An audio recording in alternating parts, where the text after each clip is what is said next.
Turing's Distinguished Leader Series. Today we have a very interesting guest, Kelly Graziadei, who was a senior exec at Facebook, who now has her own venture firm, F7 Ventures. Kelly is also a early Turing investor, so Kelly and I go way back.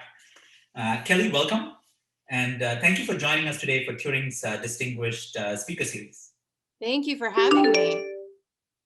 Awesome. And Kelly, before we start, could you tell us a little bit about your story and what you did at Facebook, how that led to F7 for everyone listening? Absolutely. So a little bit about my story. So I've essentially been an operator. Sorry, I have a lot of notifications going off that I will try to shut down. So I have been an operator for probably about 20 years, just to age myself, from companies the size of 3 people to 300,000 people, and have primarily built and led go-to-market teams over that time period. And to go all the way back, I can take it old school to Alta Vista in the early days, to then joined Overture through the acquisition from Yahoo, and then joined Facebook many years ago in 2010. And maybe there's a number of interesting stories about my journey to Facebook, but one that I would share is that I essentially had a job offer on the product side and a job offer on the sales side. I ultimately chose the latter and built out what was the mid-market channel. So in a few short years, grew that to 150 people and $1 billion in revenue. So just an incredibly high growth, fast paced environment. I ultimately chose that because I've always cared a lot about people and teams. That's been kind of a big hallmark of my career, and also why I love that we're connecting on this topic today.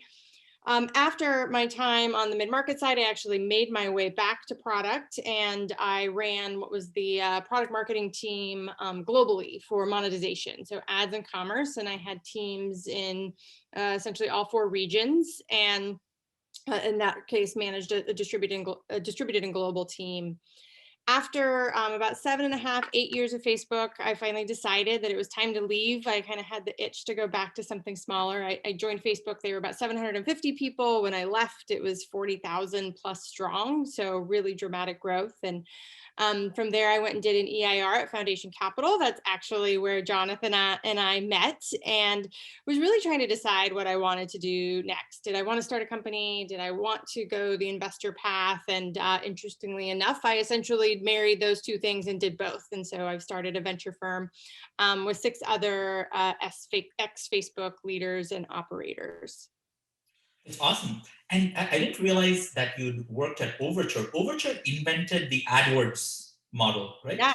Yes. So you've been like at the start of the online ads explosion, which culminated with the small company Facebook that you also that's incredible. So it's sort of like almost like the full spectrum, like the 0 to 1 of online ads. Yes, it feels like it. It was pretty funny, even when I think about going back to my Alta Vista days. I remember being like, "What's a 468 by 60?" We don't even use those terms anymore, but it's definitely been an interesting journey going through that, and ultimately also why I've loved all of this. I think all of those spots, jobs, the time was really about building something from the beginning, and loved just how undefined and greenfield. And so I feel like it's been an incredible privilege to be able to join those companies and build in those areas from early days. Is 468 by 60 an ad unit dimensions? It is. For the younger viewers, like this is how ads used to be sold. I love it. I know it's the banner. It was the first banner ad that you would see in your browser. It was a 468 by 60. Got it. And at Facebook, did you work with Sheryl Sandberg? Yes, absolutely. Oh. Yeah, Cheryl's fantastic. So I think that was one of the things, there are so many learnings from my time at Facebook. And I think Cheryl was and is such a big influence on the Facebook culture. And particularly, being thoughtful about managing people, navigating your career. I think many lessons I was able to take away from working with her.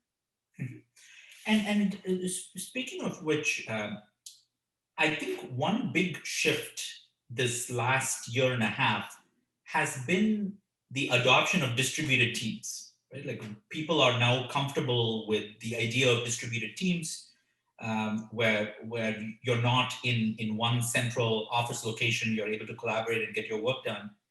Um, it, what was your experience like with distributed teams during your Facebook days? And and now you get to experience distributed teams through a different lens, which is the F7 portfolio companies that are getting started today. Um, the so are there any lessons that you have for founders thinking about distributed teams that draws on your experience from Facebook and the F7 portfolio companies? Yes, that's a good question. I think there are a number of lessons in terms of managing distributed teams, managing global teams. There's sort of, if I think of the first two tools in the tool set, I would say you need respect and empathy. And you need to slow down and make a little time to understand those things. And so when I moved over to the product side of things, that I guess at Yahoo, I had led some global teams, but I'll just speak to Facebook specifically. I mean, that I had been going from running a US based team, stepped into a global role. And there were just, I think some basics that you need to really keep in mind. Things like time zones, people, everyone really feeling respected, that not one team or one region is always being asked to have the team meeting at midnight, or the inconvenient time, that you actually rotate that, so that each time zone is having to flex and give at different times. I think you also have to just be really thoughtful around um, reading the room, reading language differences, giving, if someone's more quiet, like asking, giving them the opportunity to take the floor and be heard. And so I think it just takes some of that facilitation. The other thing I would say, around managing global and distributed teams is also being very clear and thoughtful in terms of goals and communication. So rolling those things out clearly, using written and spoken communication to talk about those things. And then thinking about some of the collaboration tools that you use. I mean, doing this in Facebook, we had essentially groups and what would become Facebook Workplace, which was a really great way to facilitate that, if whether that's your tool of choice, Slack or others. I think having some of those tools day to day that you can have people communicating in real time, and synchronously is really important. Mm-hmm. No, go ahead. I mean, respect and empathy is like a great place to start. And in one of the things I consistently hear from founders building companies today is it's very hard to onboard people the right way to a team, particularly if you're starting a company in the last year and a half. How do you ensure that they get integrated into the team the right way? How do you ensure that people form the right relationships within their team and in the broader organization when everybody is globally distributed? Yeah. Do you have any advice for founders thinking about company building today, and how they could be intentional about ensuring that the right kind of relationships get built inside the company?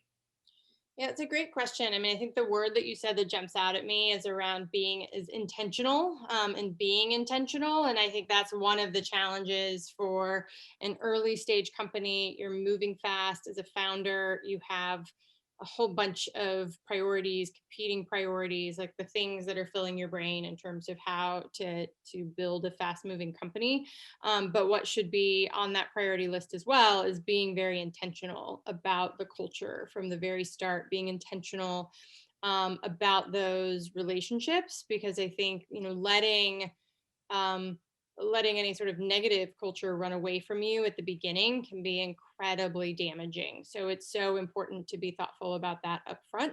I think as a founder, you're really modeling a lot of that behavior. So how are you prioritizing one-on-one conversations? I think helping to facilitate connections between people. So creating those forums for different individuals to share their work or share their experience or learn from one another.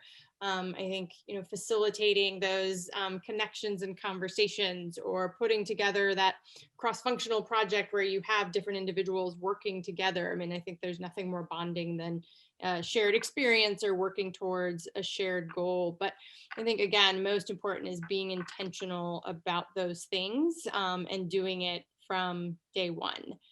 The other thing I would add, which, now maybe as we're, somewhat certain regions, I guess, are emerging from a pandemic, but as we move forward, I think also thinking through like when or where those moments where people can get together in person. It doesn't need to be all the time, but I think just one couple days of people getting together can last you 12 months or longer, because I think having some of that personal interaction and understanding and bonding, quite frankly, then smooths out the long distance relationships, if you will. Mhm. That's super interesting. And when you look at the F7 portfolio, the companies that you're investing in today, how are those founders today thinking about the concept of an office, like and at the seed stage? Yeah, I mean, I think particularly with the year we've gone through, most, if not all, I'm trying to think through, are remote and remote first. And I think there were some, that had an office at the beginning of the pandemic, if you will, and then decided to go all remote as they came through that. And that's the ongoing plan. It wasn't sort of a temporary, we're going remote and then coming back in. So, I mean, that's such a notable change from a couple years ago, where so many founders are thinking about like, how do I build a remote first team? And what are the norms? What's the communication?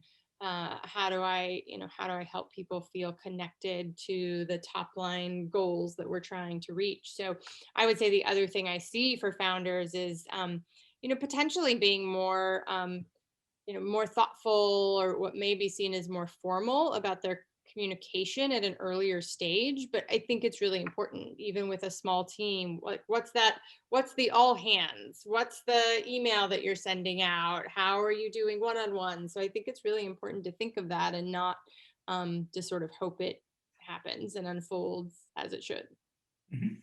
And do your companies, how do they think about what they would do post pandemic? Like, do a lot of your founders, do they see themselves coming back to an office, or do they envision staying remote, or do you see a hybrid structure? Yes, I mean, that'll be interesting. I mean, I think most that I've talked to, it's not sort of not a top of the list priority to get back to an office. I think we'll see remote for a while. I think there are some thinking about, are there hybrid solutions? We're actually invested in this company, but there's a company called Cody, which is kind of an Airbnb for workspaces. And so that's an example where you don't need formal workspace, but if you want to get together with some individuals that live in some proximity, you can get space for a day. So I think we'll see more flexible workspace like that, much more so before we see people spending that capital and moving into collect what's the word I'm looking for, anyway, move into shared space. Mhm. That's super interesting. I mean, at Turing, my plan is to have a policy of work from anywhere plus meet as needed. Yep. And I think we have to be intentional about meeting as needed. And so, for example, with my exec team, I plan to have quarterly offsites, like bringing the entire exec team together. I think we'll periodically bring the entire sales team together. Some one-on-ones might happen in person, but having the default be work from anywhere or work from home. And maybe it's the solution is to have these pop-up offices, sort of have these Airbnb for offices for those meetings. But it seems kind of wasteful, to be honest, like in the Bay Area, to have an office that's kind of sitting there for and assuming that the entire team is going to be packed there for like a 9 to 5 period. And we did some surveys internally, and the team also, everyone seems to prefer the default as working from home, or rather working from anywhere, as long as the company supports travel and to make sure when you are able to bring people together when they would like. Like it's hard to go back and think of a commute like an hour and a half. Like what are we doing in our cars like all that time? Oh, I know, and I feel like I commuted for 15 of my 20 years. When I joined Facebook, I lived like an hour and a half from the office. I spent over 3 hours a day in my car, so that resonates for me. That's not a world I would want to go back to. I think on that note, the other thing that we're seeing, and it's interesting because I think some of your bigger enterprise companies are grappling with this, is at least at the, let's say 6-12 months ago, I think a little bit of the chatter I was hearing was that there would still be sort of the headquarters, but we'd give more flexibility for people that want to work remote or anywhere. I think there's an interesting conversation happening though about some of the downsides of that model, because it creates kind of a hierarchy or a two-party system. So I think we're seeing more companies that are kind of making the decision to go all remote and all distributed. So you don't create that hierarchy of people in the office versus out of the office. And so I think that's, really interesting in and of itself. And then also what that means for all of the various support systems. I mean, this is something, I don't want to change our subject here, but like something we think a lot about on the F7 side. So we invest in 3 sectors. One of those is future of work. And it's such an interesting time because so much of the infrastructure that we would previously lean on for work is changing. And now there's going to be so much innovation and rethinking around that infrastructure, from again, how people communicate, what benefits are now important to people that they used to be sort of in-office benefits. What do those look like now? How do people really feel engaged and rewarded, and what does that look like in a distributed environment? So I just think we're going to see some really interesting changes, interesting innovation to support a distributed model. Yeah, maybe and I know mental health is one area that F7 focuses on, and that's something that we never thought about it, right? Like that would be like one of an important perk or benefit. At Turing right now, we're evaluating subscriptions to some mindfulness mental health services for our team and the broader Turing developer network. Because when you work from home, like loneliness and isolation is a big factor. Absolutely. And that's, I mean, to your point, that is one of the areas of focus, both on mental health, and then we also focus on connected communities, which is a bit of what you're describing, that I think, we're also going to sort of challenge like how and where we form community, because some of those traditional ways, like in the office, is no longer happening. So what are those mechanisms to help people create and feel those meaningful connections? There's another, I'll send it to you. This is not meant to be a plug, but we're also invested in a company called PACE, which is essentially group mental health. So it's a little bit of what you're describing. And they curate small groups of people that might be founders, that could be, people looking to talk about similar life experiences and create some of that support model and that mental health model, which I think is really interesting. And to your point, people are looking for more of that and in need for more of that, because that's going to happen less. There'll be less serendipity around that in some of our environments, such as work. Got it. And what are some interesting categories that you've seen emerge in the last year and a half as the world has shifted to distributed teams? It sounds like mental health and emphasis on that is one such area. And are there, and you mentioned connected communities, are there any other categories that you think we'll see a lot of innovation in as the future of the office moves to the cloud, for lack of a better word? Yes, I mean, I think in general, this is kind of the extension of remote work, distributed teams, but just the gig economy in general. I mean, I think what we've seen is we're seeing an overall labor shortage. People, really looking for more flexible options from not only remote work, but like working on their own schedule and their own time.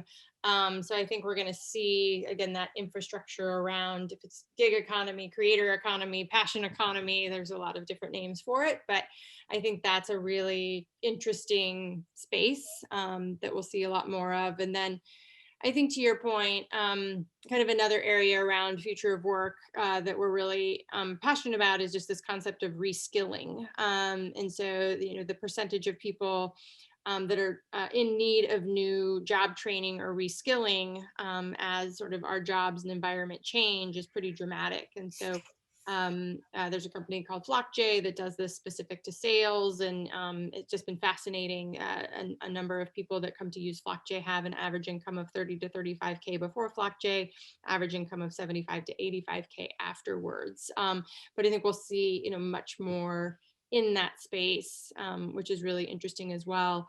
Another one to mention, it's sort of adjacent to, is we see sort of that remote work gig economy, but there's a company called Read.cv, which I'm super excited about. They're sort of the LinkedIn for sort of this new generation gig economy, and where LinkedIn may be a little bit more reliant on things like labels of where you went to school or what company did you work for. Read.cv provides you a much more dynamic way to represent your work via projects or writing or speaking. And so we feel like it sort of represents the way in which people work now. But I think those are examples where we'll continue to see a lot of interesting innovation, particularly with these trends that have really accelerated over the past 18 months. That's super interesting, Kelly. And it's the reskilling piece is interesting because it matches exactly what we see. So for those in the audience, Turing is a platform where companies can push a button to hire remote developers from all over the world. So we have 500,000 remote developers on the platform. Companies pay as you go and work with these developers for a period of time. So we did a survey recently of our developers to see, our question was, what could we build for you to make the Turing platform more useful?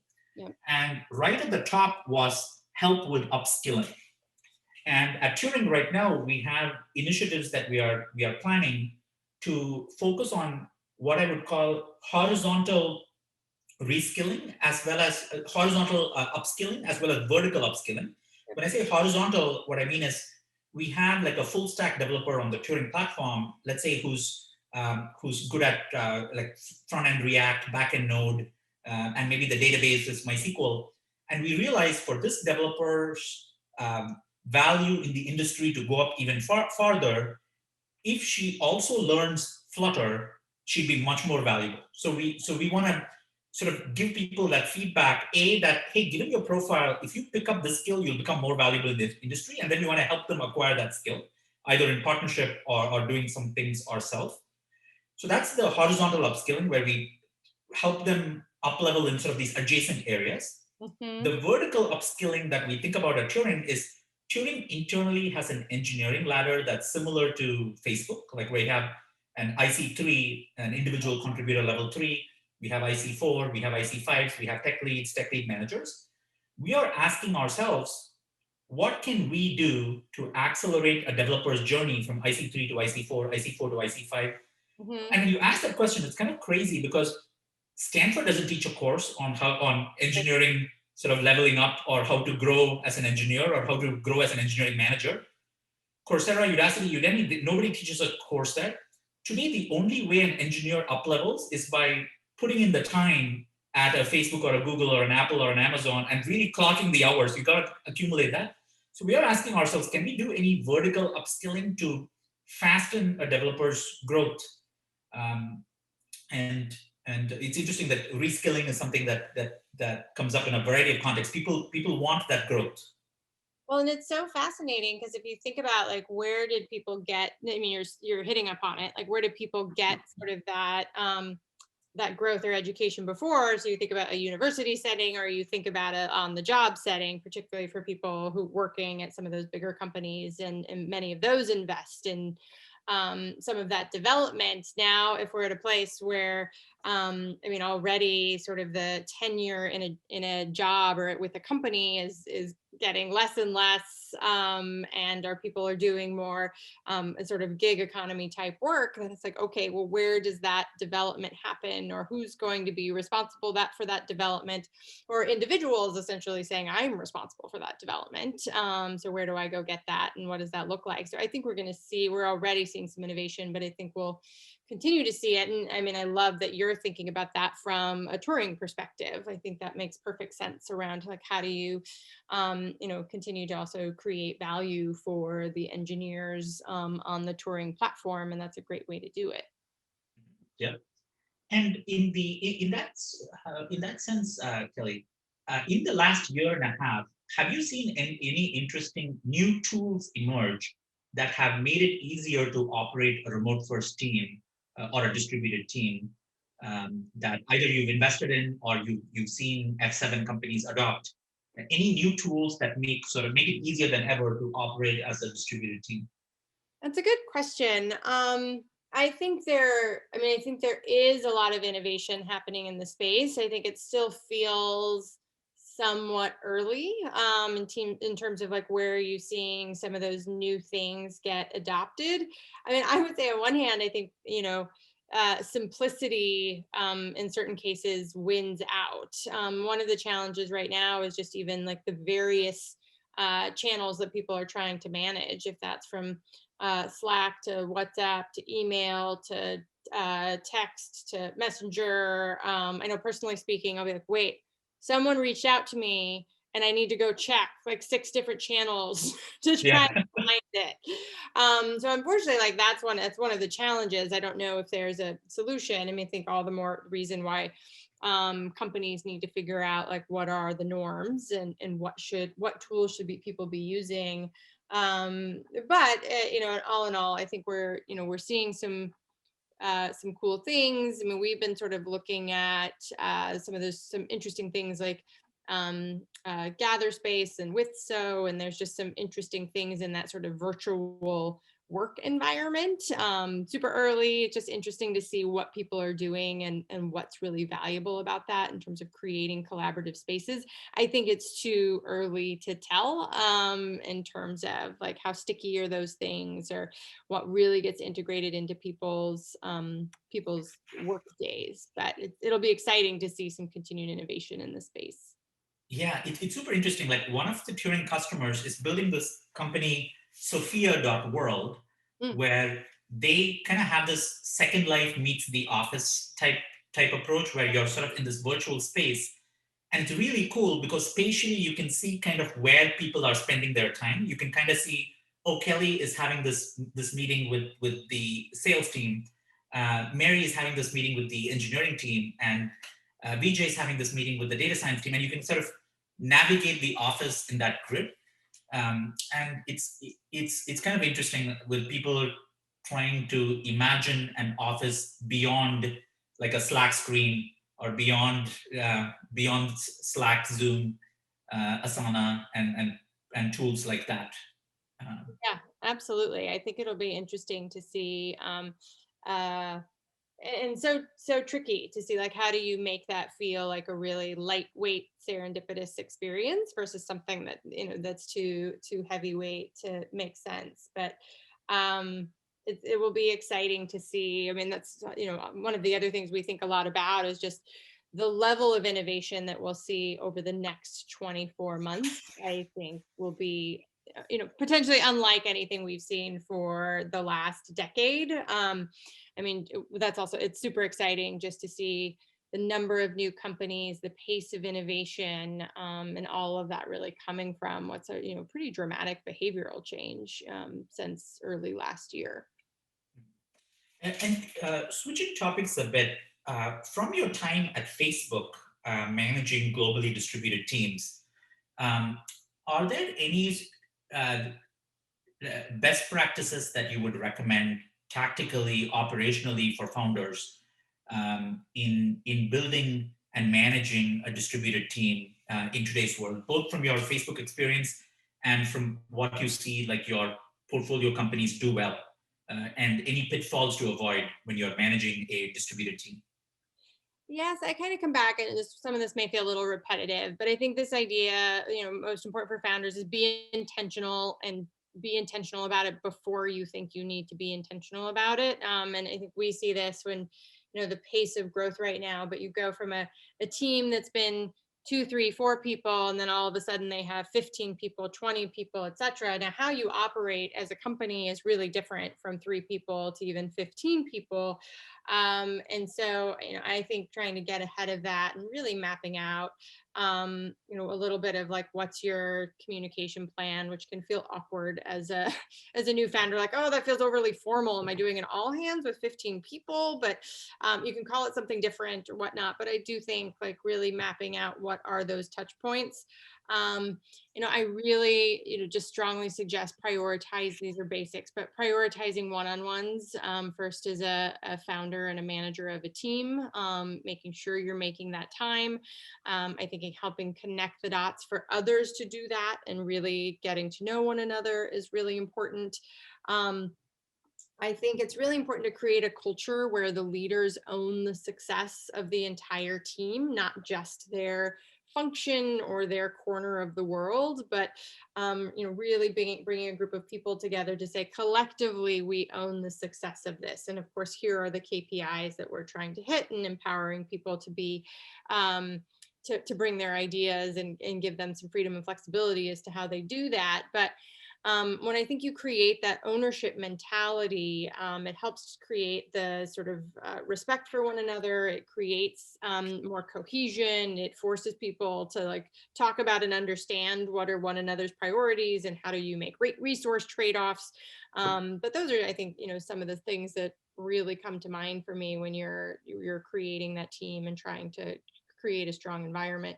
And then of course, as we talked about, trying to do, when you can, trying to get some people together in person and creating some of those shared experiences and connections that breed long-term trust. That's super helpful, Kelly. And speaking of one-on-ones and how important they are, uh, what's your advice on how to have an effective one-on-one in this fully distributed world? It's interesting. I feel like through my operator career, I've experimented with the one-on-one so many different ways. Yeah. There's some basics like have the one-on-one, be consistent, don't change everybody's time all the time when things get crazy, because I think that then people start to feel like they're not prioritized or important. I think then there's some, one of the things I ultimately landed on was try to get away from a one-on-one that's simply an update that could be an email. And one of the things, I like to do, not to be heavyweight, but I would ask my team members to say, well, can you send me the update in emails before the one-on-one? And my commitment is that I will read it before the one-on-one. And then we can spend that time together on one topic or two topics that are really important. Like what's a problem that you're facing that you want to dig in and brainstorm around? Or do you want to talk about your professional development? And so I think really like setting aside that time for more meaningful discussion and not just here, let me sort of regurgitate my weekly update to you. So that's something I think about. And then speaking of the career development piece, the other thing I would do is to actually set aside, outside of the one-on-one, set aside some dedicated time just for a career development conversation. And just to check in, how's it going? Ideally, you're giving some feedback in the moment, but sometimes when things are moving really fast, it doesn't happen. So that's also a good time to say, oh, by the way, I wanted to give you feedback on XYZ that happened a week ago. So I think setting aside time for those types of conversations is also really important, all the more important in a fast-paced environment, but also I think helps people feel really valued. Mhm. And do you? What's your cadence for one-on-ones, and what's the duration that you typically have? Yeah, so I would typically do a weekly one-on-ones in 30 minutes. Got it. I like the async first update, so you kind of get the sort of the informed portion out of the way, so you can really dig into anything that needs unblocking and Yeah, tackling. yeah, because I think we found that before by the time you just got done with the update, the one-on-one would be over. Yeah, that makes sense. And speaking of which, where did you learn to manage distributed teams? And it sounds like we are like Where could like someone learn to become a great manager? And now it feels like we've raised the bar even higher, managing a distributed team, solving for respect, empathy, like all of those things that you mentioned. It's a whole new ballgame. Like how do you how do you get high performance from a distributed team? Um, where do people learn this stuff? Yeah, it's tough. I mean, I feel like I learned, from making mistakes, getting feedback from my team. I think the first shift is, particularly if you're switching from an individual contributor to a manager. I mean, that shift is the trickiest, because typically, how you're valued or how you've been successful to date is your output as an individual contributor and doing a certain kind of work. And some of the mistakes you see is when people pivot to manager, they're still trying to, like, they're ambitious and want to be successful, but they're still doing it and as an individual contributor. And then the management thing is sort of like this extra thing on the side. And so I think one of the most important things is to have this mind shift of, like, managing is actually the most important job of the jobs on your list. And that's actually how you have the most impact in the organization. That's how you get the most scale. And then thinking about what are those activities you need to prioritize as a manager. And so that's where I think are those one-on-ones. And it can be easy to be like, the one-on-one is the first thing that gets canceled when things are busy. Like, don't do that. Like, that needs to be, one of your top priorities.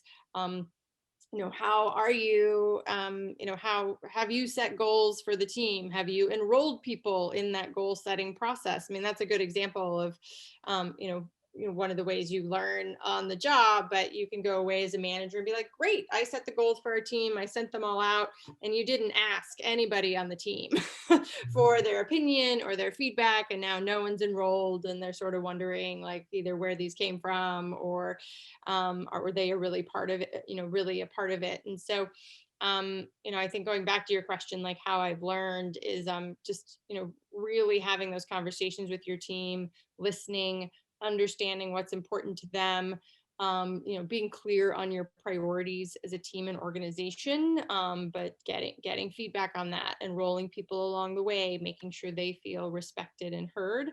Um, I think there can also be this, fine line. One of the pitfalls for me, I probably over rotate sometimes on the listening, and I need to move faster and make decisions. So then it's also a fine line to say, like, okay, great, thank you, I heard you. I'm gonna, by tonight, I'm gonna come back and let you know, like, what I've decided and how we're moving forward. So also, listening doesn't mean consensus. That's another, I think, important thing in all of it. But those are kind of some of the things that come to mind. I mean, you do learn on the job. Be reflective. When have you had managers that you thought were really great, and what is it that you liked about that you would want to implement yourself? Um, and to also, talk to other managers, like, how did they make that transition? Were there tools or things that were useful for them? But I think those are some of the top things that come to mind. And were there any books, podcasts, mentors who had an impact on how you think about managing? Ooh, good question. Um, I'm trying to think of some books that I think are valuable. I think I remember, this is maybe not as specific to management, but there's a book. It's sort of like the 30, 60, 90-day plan. I think that can always be valuable when you're making a job transition. Yeah. And so that's something that's a little bit more tactical.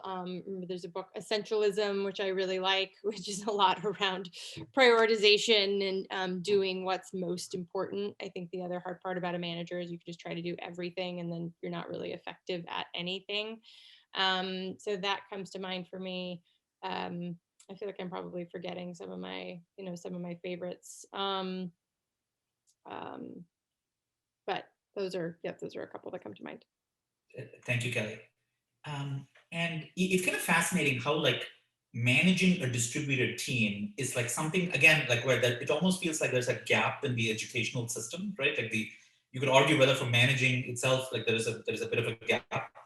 It feels like one of those things, like, as you said, you kind of learn on the job by being an IC, or you just put in the hours, make the mistakes, and learn. I wonder if there's a way to fast track people to become excellent managers, both in an engineering sense and in a more general management sense. I feel like it's almost something that's being done in a sort of a loosey-goosey apprenticeship type way, like where some people learn and are self-aware enough to know that they have blind spots and seek out those blind spots, and others are probably just sort of stumbling along at their own pace. I wonder if there's like a way a company, I guess larger companies have internal programs for management training and so on, right? I do. I mean, I think you're seeing, I mean, similar with all the things we're describing, I think you're seeing there are some even interesting startups and new companies. I mean, someone I worked with for many years was starting a company, I think it's called Rising Team, which is essentially around some of this. It's kind of tools to manage more effectively, but I think there's also a learning component around that. So I think we'll see more in that space. And again, things external to the workforce or workplace where we've typically relied on a lot of that for that education. Hopefully what's a positive about that is that maybe like make some of that material and those tools more accessible.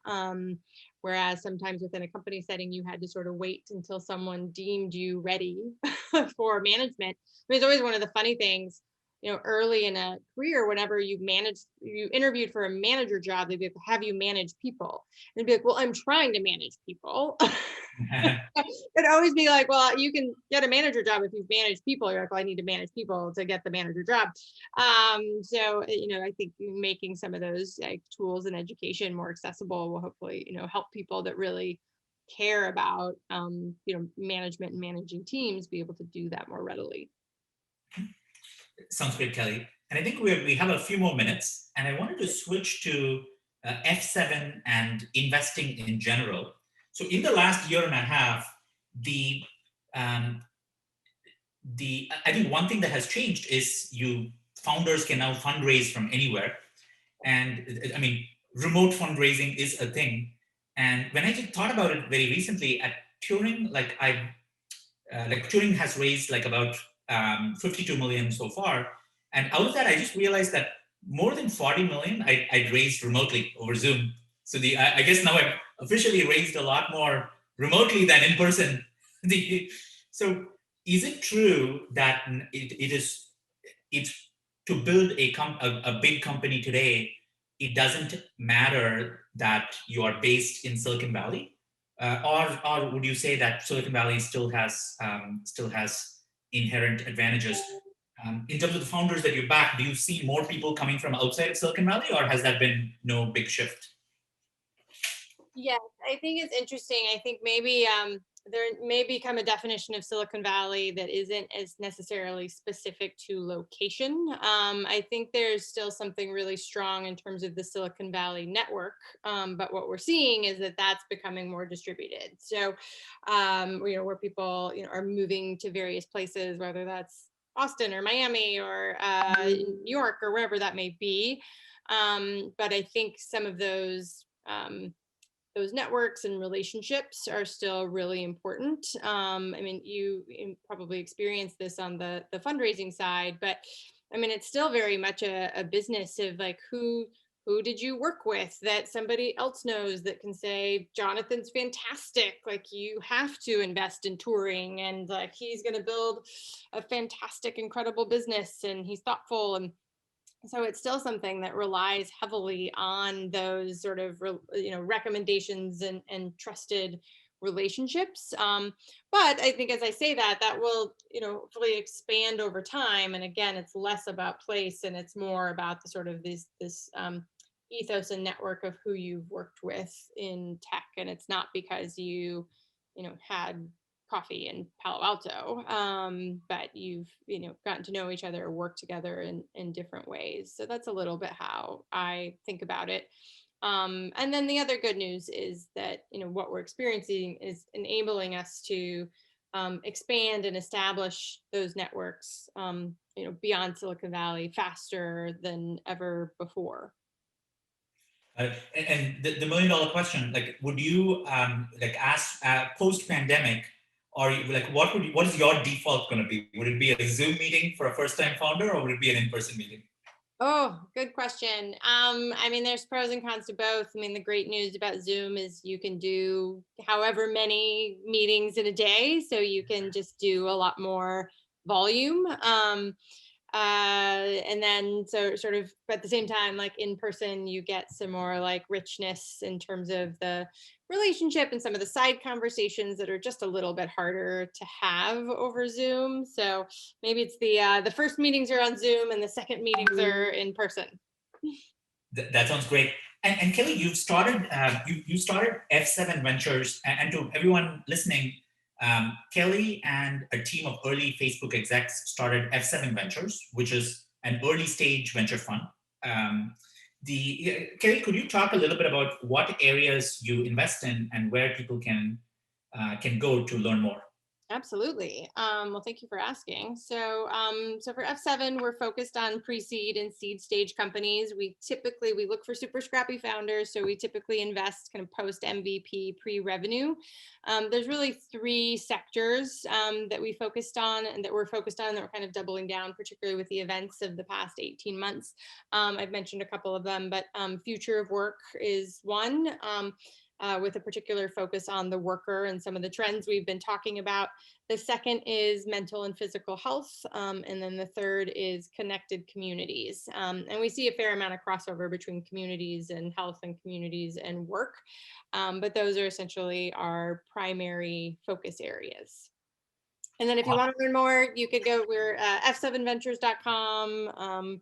We're on Twitter at F7 Ventures, but don't hesitate to reach out if there's something we can be helpful with. I think the last thing I would add, one of our big motivations for doing this was to take our depth of operating experience and translate that in a way that hopefully is really helpful to early stage founders. We've all built and scaled in really fast-paced environments. We've also made a lot of mistakes, and so we're just really motivated to be a partner that is a trusted partner. You don't have to posture your position, and we'll also roll up our sleeves and help both when things are great and also when problems arise. So that's a big part of what we do. Awesome. Thank you, Kelly. And for everyone listening, I can personally vouch for that. Kelly's been a phenomenal partner investor as we've grown Turing, and she and her team can help you scale and build a big company. From her experience helping scale this relatively small company that you might not have heard of, Facebook. So you should definitely go to f7ventures.com if you are building a company in the future of work, mental health, or connected community space. Thank you, Kelly, for being on Turing's Distinguished Leaders Speaker Series. And this will be super helpful for all the companies building on Turing and many companies building outside of Turing. If you're building outside of Turing, we should build on Turing. Build on Turing. Absolutely. Yes. Well, thank you, Jonathan. So good to connect as always. Awesome. Thank you, Kelly.